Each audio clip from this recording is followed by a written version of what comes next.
Hello viewers, want to verify if a PDF's digital signature is real and secure. I will show you how to check it step by step using just your browser.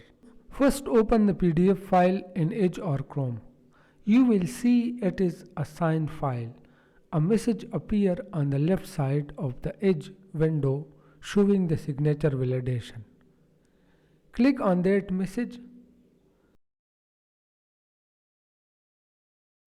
Go to Properties of the signature. You will see the message the signature is valid. After that, click the Check Validity. You will now see the message confirming that the signature is valid. Then click on View Certificate to see who signed the file. Thanks for watching.